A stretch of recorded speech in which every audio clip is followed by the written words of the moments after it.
welcome to the Big Fat Gay Podcast, where we talk about the things that are weighing on our minds.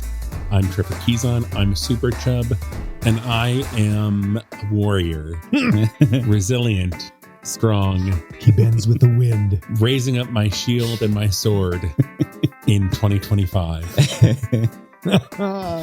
Hi, my name is Michael Willer. I'm a chubby chaser, and I was the warrior next to Trevor who was like laying his sword on the ground, like ready to give up. But then he saw Trevor like standing up big and tall on the ground. I was like, all right, okay. I can't be that guy, so fine. Hey, my name's Don. I'm a big chubby guy living here in sunny Hollywood. And today I am the guy who forgot his intro line and can't think of anything on the spot. So I'm just going to sit here and stutter and pass it over to Dan. Don, that's Dan's job. Exactly. But if I do it first. Pro tip, Don, the weather is always current. Oh, damn it. Hi, I'm Dan Oliverio, author, public speaker, and chubby chaser. And no, we're not going to talk about the weather. It's warrior season. Warrior season? I'm in between that warrior stance of going out in for the kill and then looking out there and going like, no, I think those people have it handled. I'll go over here a moment. Yeah, I'm in turtle shell mode is where I'm at. Yeah. I'm in hide me indoors and let me drink coffee and eat snacks in peace. Oh my God. Weirdly, I'm in the opposite. Over the past week, I've been that obnoxious guy sitting at the table next to you that you get into a conversation with. I don't know why, but Oh, that's cool. yeah, and I'm happy with that. Yeah. 3 times this week, I've gotten conversations with people at adjacent tables. Somebody's got to do it. Yeah. You can't let people dine by themselves. I would run fleeing if I want to say it always happens organically. It's never my goal. that's Well, why not start a conversation with your fellow patrons? Thank you, Patreon listeners and regular listeners. Maybe you can meet each other on Patreon. Also, thank you to our partners, Big Fig and Bearskin. Yeah. Get yourself some underwear. Underwear is always a conversation starter, especially, in a restaurant. in a restaurant. Why are you only wearing your underwear? at the table next door. Why, yes, these are Bearskin boxer briefs, and I got them for 15% off with promo code BigFatGayPod. Yeah. Yeah, it's a time to reach out, hold hands, and let's just hold hands through the start of the podcast to get into the pop culture.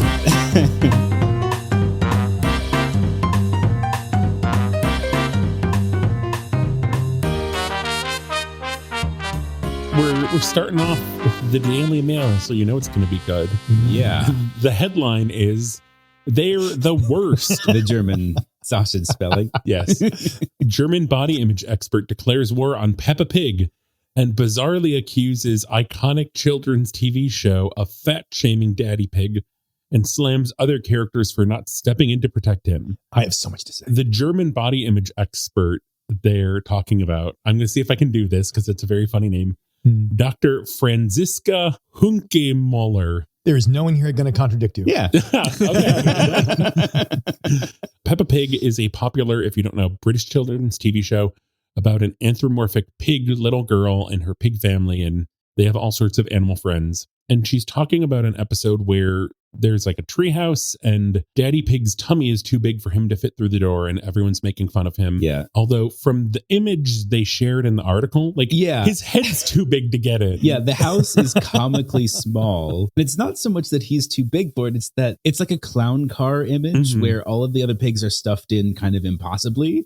And then he's trying to get his head through the door. Because he's so fat. I guess. But it's weird. It's very sort of like, oh, you shouldn't be teaching children this. Like one of the things they deal with is children, being frustrated with their parents. And the expert says that, well, this is appropriate for 4 to 6 year olds, but not for the target audience, which is like 1 to 3 year olds. Yeah, it's very weird, this article, because on the one hand, it's like they bully the dad for being fat and we don't want to reinforce bullying. And so there's a lot of like hyper focus on morality, reinforcing gender stereotypes. But I feel like I can't quite put my finger on it, but something doesn't feel right about the criticism of the show. It feels like fat phobia from the inside out. I completely agree.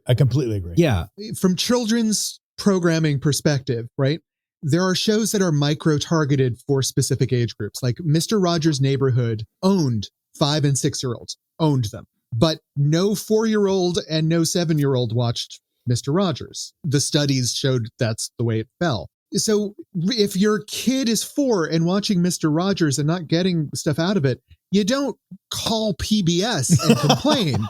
There is nothing more by definition, the parent's choice in that situation. You're not complaining that they're having access to porn. They have access to a show that's a year too old for them. Oh, no. And so what about the claim that they're bullying the dad? The quote in the article is that there's an episode where they make fun of his belly, which doesn't sound great the way it's written. I think there's also a double standard because I will bet you they absolutely never make fun of any woman's weight in the show, but men are fair game. And you see that over and over again where like it's tantamount to sexual assault, which we're marking a woman's weight, but it's fine to make fun of men. I mean, they're men. And I'm not saying that we should therefore make fun of women. I'm saying that. I'm saying to be very, very clear. Yeah. No, I'm not saying that. I'm saying that it's part of that huge gulf between fat activism sort of being owned by the femme space. And when it comes to masculinity, all bets are off because they're men and they should be able to take it. I don't think it's fair to have shows like, say, you can't talk about fictional characters' bodies at all. Because there was a thing that happened with the show Bluey where there was an episode about exercise and there was a scene in it where the dad steps on a scale and then is like disappointed and steps off and grabs his tummy. Oh, I remember that. And they ended up cutting this whole thing out because they said it was fat shaming. And I don't really think it was. I think it's complicated, whatever. Peppa Pig and the family make fun of Daddy Pig's belly or talk about him being too big for whatever thing. But they could have an episode where Daddy Pig is so big and strong and they learn that different bodies have different experiences and different benefits. And, you know, Daddy Pig can save the day by being so big.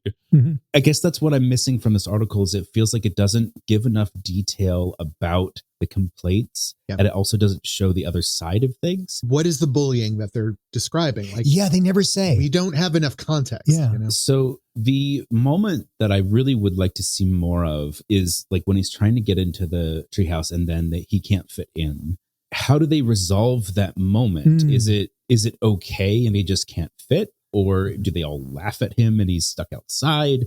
Like how is that handled in the show? And they don't say in this article. The context isn't here. Yeah. I would be curious, and maybe we will try to find Dr. Franziska Hunke-Mahler's what this paper was, what this was, because I think it is just very much designed to be clickbait. Absolutely. And I think there's another thing here, which is the cultural difference between Germany and Britain. And I've talked to fat guys in Britain who are like, of course they say terrible things. That's just, we don't think anything of that. It's fine here, which I find evil, but you know, it's not my culture. So, okay. And the show is very British. Moving across the pond, I didn't really realize that there was some kind of parallels. I mean, besides fat shaming in this. So people have probably seen, because it has, I don't know, I've seen it everywhere. So this is from The Root, and it is sharing a clip of Dank de Moss talking about suing Lyft. But when she went on the podcast Breakfast Club, they had to find seating that could accommodate her because they did not make that consideration ahead of time. Right. Literally to talk about the issue of being discriminated against by a Lyft driver who wouldn't drive her around because she was too fat. Yes. As he said. And then shows up to talk about it on this podcast. They don't give her an appropriate chair. Yeah. It's so glaringly obvious. Like, you've seen the woman in your lobby. You know that she refers to herself as obese and weighs 500 pounds, and you give her a tiny armchair. It's almost a setup. Yeah. But she did, she showed up. She, I guess, tried the chair, but looked uncomfortable. The hosts apparently were like, you don't look very comfortable. Do you want a different chair? And then they kind of like looked around like, do we not have a better? So like, I feel like they clocked it and kind of like were proactive about trying to fix it without having to make her do it. But it was just one of those things where it's so clear that people don't consider that stuff ahead of time. Yeah. If we as chasers and members of the Chub Chaser community kind of have to be trained for that also. And like I didn't do that naturally when I was in my early 20s. You kind of have to come into it. It just illustrates how deeply embedded the sort of ignorance of accommodation is. Like it's almost that like obliviousness thing we've talked about, like where if you're a friend of mine, you're not fat because fat is bad. And so you kind of put blinders on like, oh, well, they're not fat. I love that. But then it also means that you're never going to be considering their needs because you don't see them that way. I don't see fatness. Well, and I can also see in the host part, and I don't know if this is true, but I can imagine this, that, their solution to the problem was to bring up like part of a sectional sofa or almost like a banquette at a restaurant. Mm-hmm. And she was very happy to have that. Like she could sit comfortably, she could spread out. Mhm. But I can also see how some fat people might be very offended that they walk in and like, oh, we got you a sofa. Yeah. I can see it. It's just, I think it's communication. Just give someone their choice. Where would you like to sit is a great way to open the question Mhm. without, it's like, do you need the big seat, honey? Yeah. As long as they call me honey afterwards, I'm okay with it. As long as it's Harvey Firestein who's talking to you. I'm on board for anything.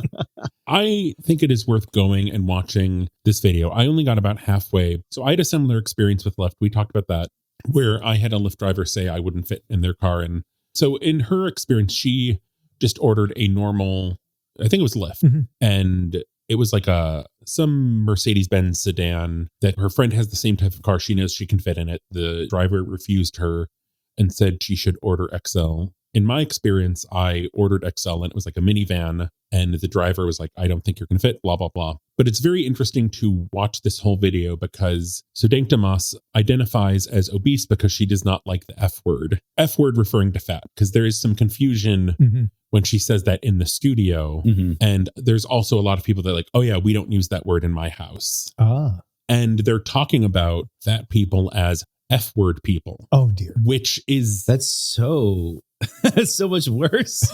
yeah. Every time you say that, I'll be thinking fucking people. There's a handful of F words that Yeah. people might jump to before they assume the word is supposed to be fat.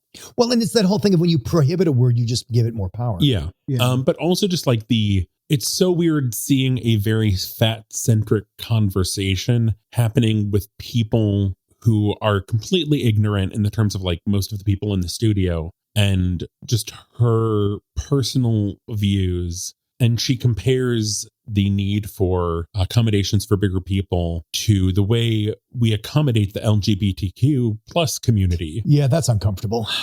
Yes. That made me pause. Yeah. But that also got very weird in the studio. Because, someone's like, oh, well, because gay people are born that way. Like they don't have a choice. And there was one of the hosts and then I think someone else who's like kind of more on the producer side who was sometimes chiming in, talking about like, well, I don't agree with that statement. Oh boy. I actually, in my book, I often make parallels between the fat community and the gay community, not because of causation, but because of perception. Because you have people putting their baggage about what they think of gay on you, and you have baggage about what people think about fat on you. And the line moves like what's too gay and what's too fat. Mhm. Good points. I see that. And the whole like, what's to blame? Is it nature or nurture? And there's a lot of that debate. We can blame people for being gay if it's a choice, but we can't blame them if it's not a choice. And the same thing comes up with fat. Like, well, if they could diet, so I blame them. They're like, no, dieting doesn't work. We can't blame them. And it's that whole Michigas. Yeah. I found it strange just because of the way it's said. Like, what do you think about the LGBTQ plus community? Yeah. Yeah. I did say I admired the fact that they put the entire exchange out there for the world to see. Mhm. Their own mistake, right? They did. And that I think is respectable. I found it uncomfortable to watch, Yeah. right? Experience that's awkward and that people don't experience themselves very often. Yeah. So putting it out there in a way that people can see, like, that is a daily occurrence for many of us, Yeah. right? While I think people might stop and go like, oh, this was awful for her, and it probably wasn't great, I'm willing to bet that she was able to handle that with much more poise and grace than a lot of people who haven't experienced it before. Mhm.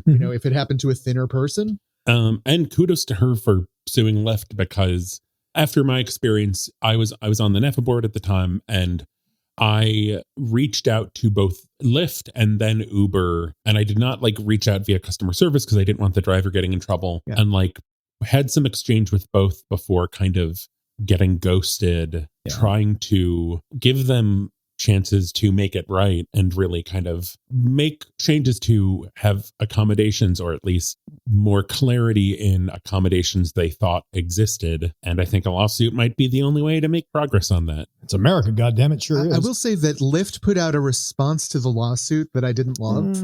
Barely. Them basically saying like, oh yeah, well, we have policies about anti-discrimination, blah, blah, blah, blah, blah. Yeah. They basically threw the driver under the bus and just said he was a bad person for treating her that way. What else are they going to do? Even though their own policies do not ban size discrimination. Yeah. So, well, to be fair, the only reason this has traction where she's suing in Michigan is because Michigan has fatness as a protected characteristic. Mhm. That is not true in every state by a long shot. Yeah.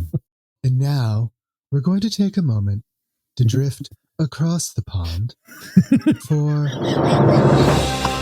There we go. Whoa! Fat Watch 2024.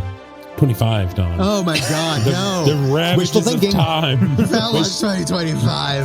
I'm barely staggering. I'd be across the fine going back to 24 right now. Yeah. Yeah. Who knew? I loved this article, Trevor. Yeah. And I wish there was a male equivalent to this story because I would find it useful. And the story Don is gushing over is in the Telegraph from their life section. The headline is, I'm a size 24 and Lottie's a size 12. Being fat shouldn't change how you dress. And this is Laura Adlington and Lottie Drynan. Laura Adlington was on the Great British Bake Off talking about their new, they have an Instagram, but they're also doing some shows. And it's interesting because I'm curious of everyone else's take. For an article about fat shaming, I feel it starts There's off a lot. very fat shaming. Oh my God. The headline in this article is Jerk Interviewer on Parade with Fat Women. Oh my God. It is. I mean, it gets better towards the end, but I mean, it started off talking about, unless you've been living under a rock for the past decade, you know about the awful problem with fat people. the thing is, Yeah. 2/3 of the UK are obese. And we're all getting lectured because of their Yeah. lifestyles. Yeah. But the point is that their Instagram channel is called Same Dress, Different Bodies. And they focus on ways to illustrate, because their bodies are different, they're both fat, but they're different sizes of fat. And so they acquire the same outfits and kind of both wear them and show them off in ways that feel good about how you dress yourself, and you don't have to change your body in order to try and fit into like a different look or what society expects you to look like. Mhm. And so that's sort of where it starts. But yeah, this particular interview is very, very focused on obesity problems and kind of keeps trying to corner them into talking about, for instance, they bring up Ozempic, if that's a cure for obesity, then what do you think about that? And this is their take, but they say, much like dieting, as soon as you stop taking the drug, you gain the weight back. So you're kind of stuck being on this regimen forever if that's how you want to do it. Incredibly lucrative. Mhm. Right. And they point out that like diet culture has a focus on weight and appearance rather than health. Yeah, it's never about health. Like it's not about solving a quote unquote problem. It's about perpetuating the quote unquote problem so that people have to keep buying their products. I saw this wonderful meme on Instagram that says, Pfizer, the drug company, has been in business for 125 years. They have not cured a single disease. Oh, wow. That's not their- interesting. Because it's not their business. It's their That's business not their to make business. money on Wow, disease. that's a really good point. The article overshadows what the article's about, which is unfortunate. You can dress like your slimmer friends. You just, need to do it this way, or you just need to buy the larger size, or they should offer it in a larger size or whatever. But it's interesting how the interviewer does not get to the subject until the third paragraph, because the first paragraph is the obesity epidemic in Britain. Yeah. And Yeah. the second paragraph is, remarkably, fat shaming seems to increase the problem, because otherwise fat shaming would be good. But we see that it actually increases the problem. Yeah. And so to combat that, we have these two ladies showing us dress sizes. Mhm. I couldn't shake the feeling reading this article that the article writer felt like, why are you trying to clothe these fat people? Like they Mhm. shouldn't get clothes until they're skinny, Right. right? Yeah. Like they need to go earn their clothes. That's what it felt like reading this. It's classic British journalism. Like fat people needed to justify their need for clothing. Yeah. The article format is like, I don't think they actually had a conversation so much as it was like an email interview, because Probably. their points are very, first paragraph is Lottie, second paragraph is Laura. The questions are just a single sentence. And so I think in that sense, there's less of a conversational kind of empathy between interviewer and subject. Mhm. I think very direct, kind of blunt style of interview, but it gives them a platform to share their experiences, right. which ultimately that's why it's in VowWatch and not, a pop culture article of garbage. Well, and I think they just really did a good job with handling the hardball, or even just like, it feels like a pitching machine. The baseball machines that like are just set at 75 miles per hour, driving home points that are not what the show they're promoting is about, and taking those questions and being like, actually, that question is the problem. That's the problem. Yeah, your question is the problem. Yeah. Any show that mentions fatness, it's always being framed as advocating fatness rather than just acknowledging that some of us exist. Yeah. Mm-hmm. I found the question. So the question the interviewer asks is, do you think you're excusing being overweight and obese?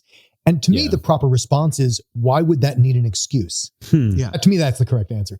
But they do a very deft job of, or it's been edited as, one of the things I struggle with is when people say you're promoting obesity because, any fat person existing and not being ashamed of it is apparently promoting obesity. Right. Yeah. And especially because one of them comes from having been bulimic and having IBS and basically forcing herself to be a size 6 for a while, and talks very bluntly about her various health consequences of putting her body through that just to be that size.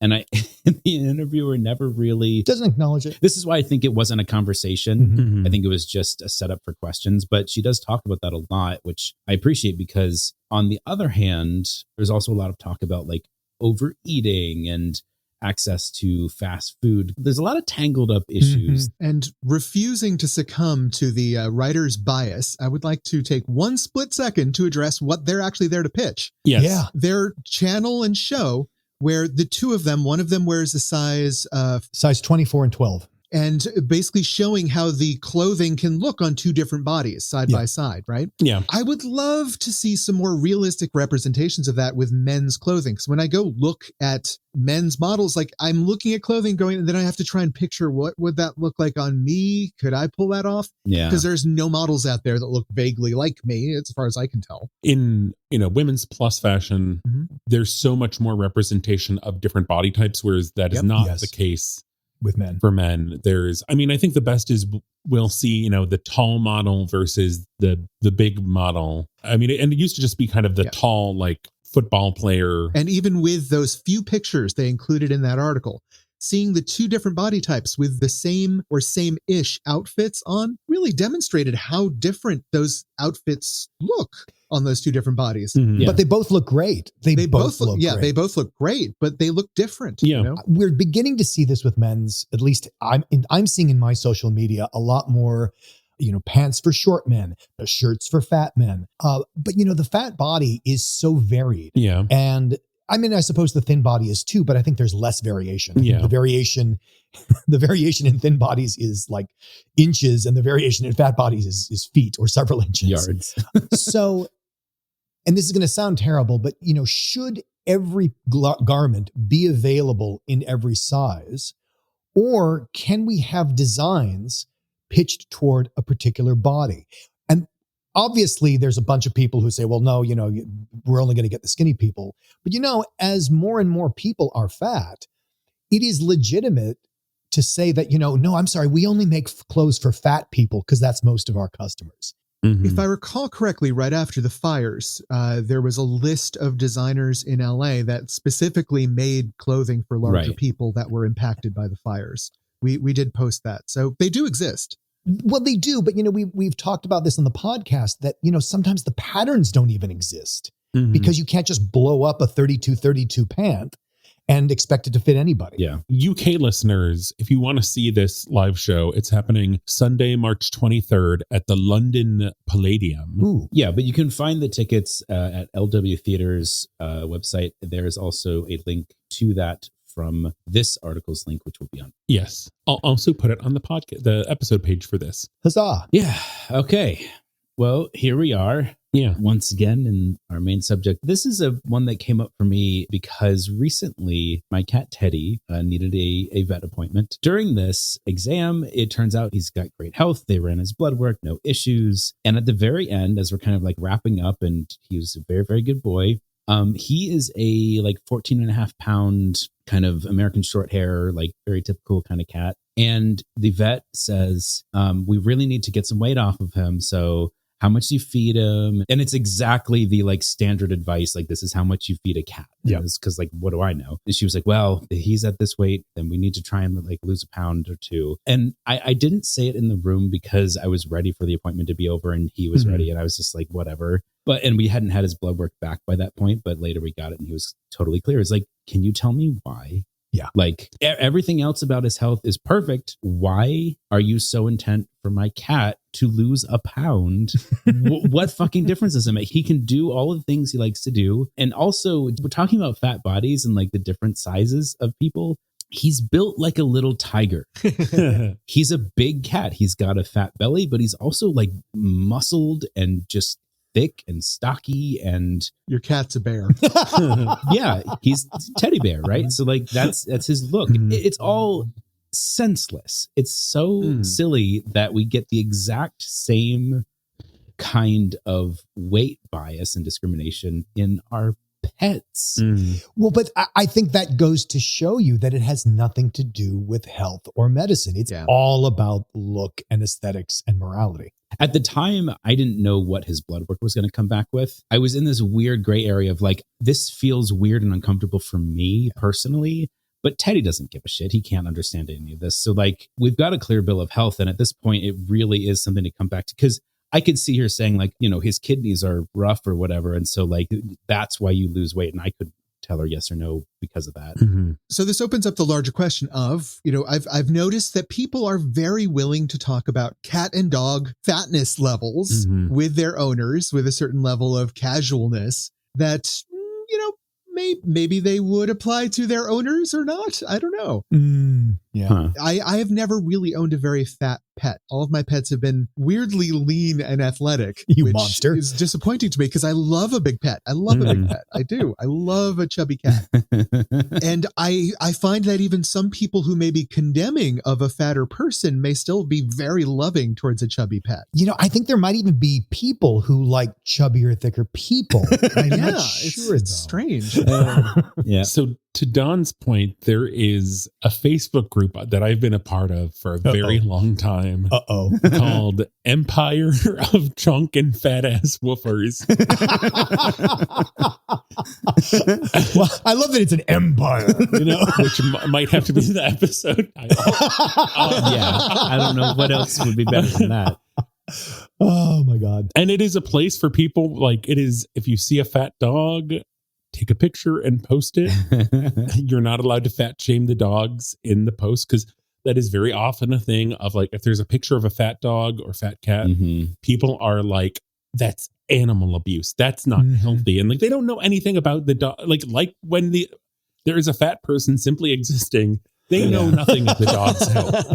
The thing that kills me about it is that a person who loves how cute a fat pet is will also simultaneously talk about how bad it is that the pet is too fat to jump up on, you know, the couch or whatever, or like, oh, the health concern trolling. It feels like that happens more with pets just because on some level, a cute fat pet is acceptable, even though it should lose the weight versus like a fat person. Well, they're just wrong point blank because they're too fat. We don't like looking at them. So like, because there's some degree of like appreciating a fat pet because they're cute, but you don't want them to be fat, but they're cute. You know, it's like, what is this? Why can't we give them a break? Well, you know, their fatness will interfere with their careers. I want to know. So there's a huge degree of shame associated as a parent with having a fat child.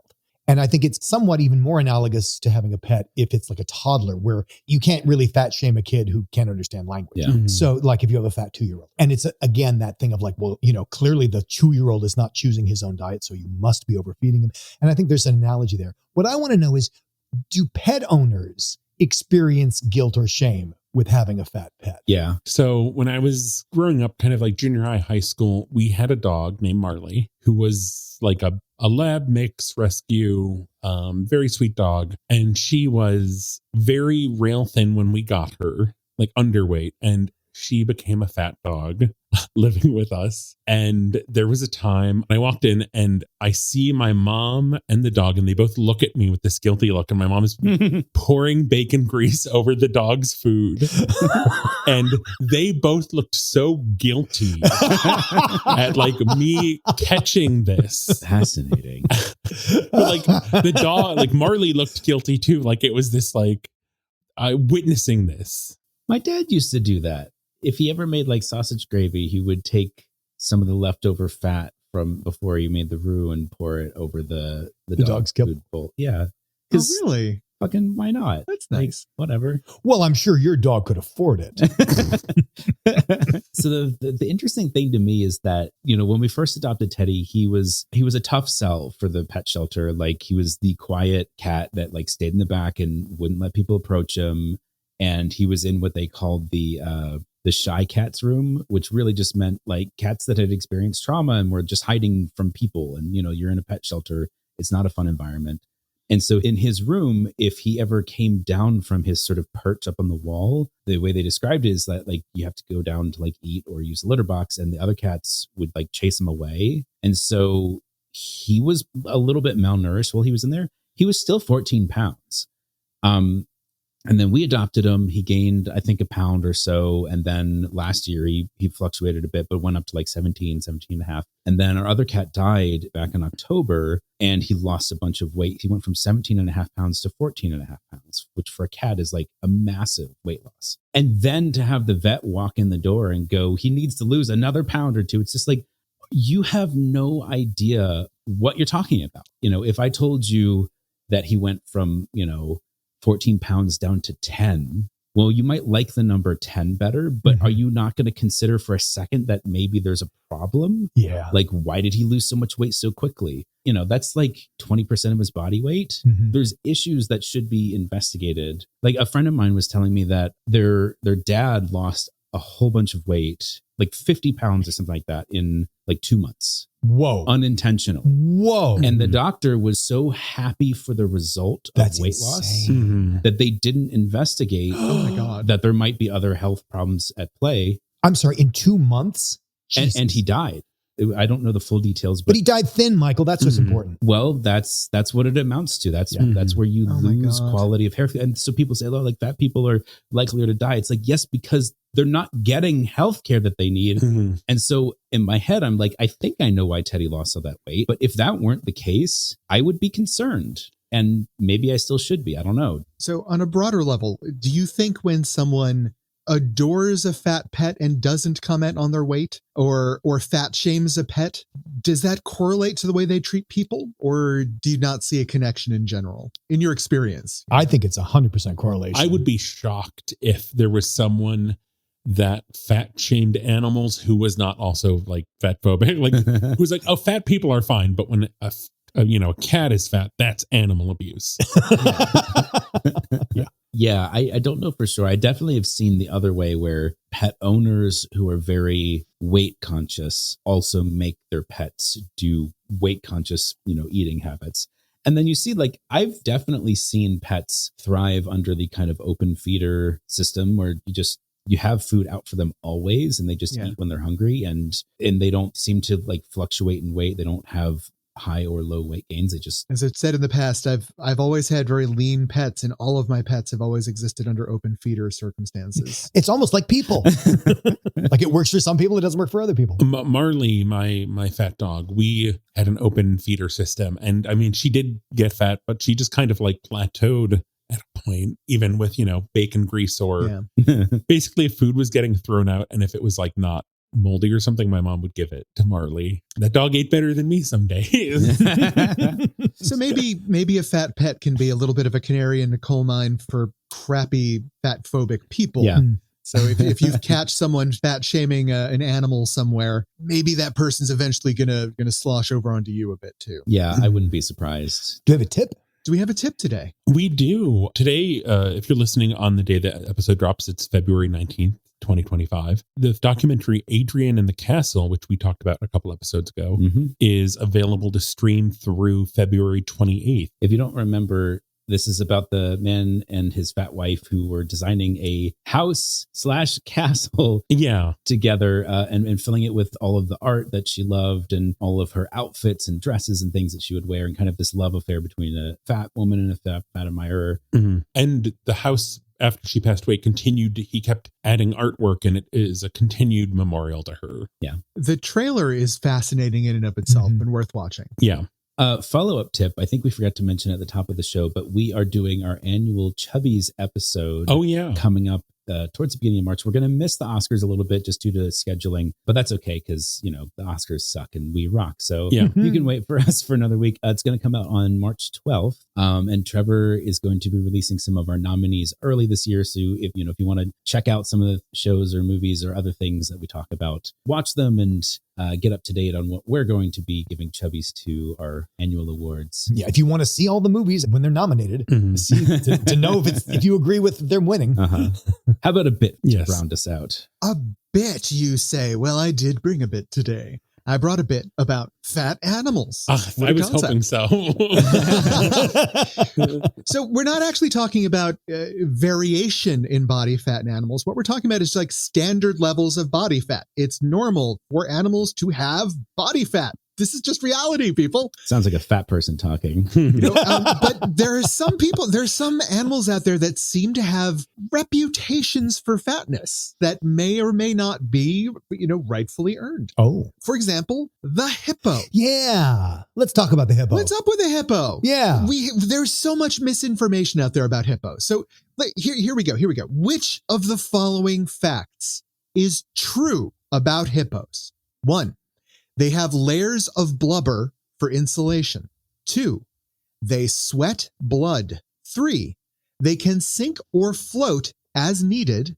Or 4, they have relatively low body fat for mammals.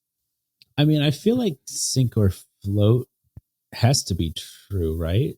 That's what I think too, because I know they sweat something. Yeah, they don't sweat blood, which makes them pink, but it's not blood. Okay, so I think it's that they actually have a very lean body mass compared to a lot of other animals. I choose 4.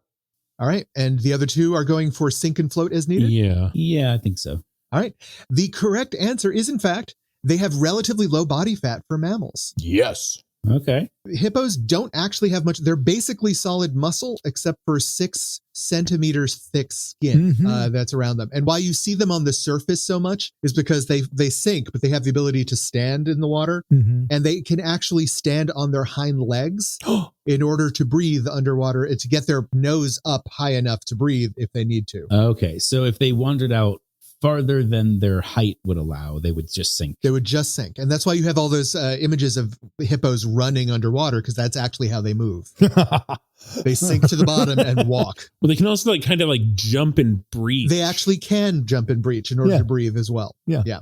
All right. So one of the interesting things that happens when creatures are born is some creatures actually have a surge of fat that gets kind of put onto the infant before it gets born to sort of get it ready for it being out in the air, difficulty feeding for the first few weeks. There's lots of reasons for it in some species. But which of the following species has the highest normal amount of body fat in their newborns? 1, baby elephants. 2, baby frogs, aka tadpoles. 3, baby guinea pigs. Or 4, baby humans. And I have picked all of these different creatures for actual reasons. All of them are somehow interesting when they are born. I think it's baby humans. Yeah. I think humans, that's baby humans. That feels right to me. Unanimous vote for baby humans. In fact, that is true.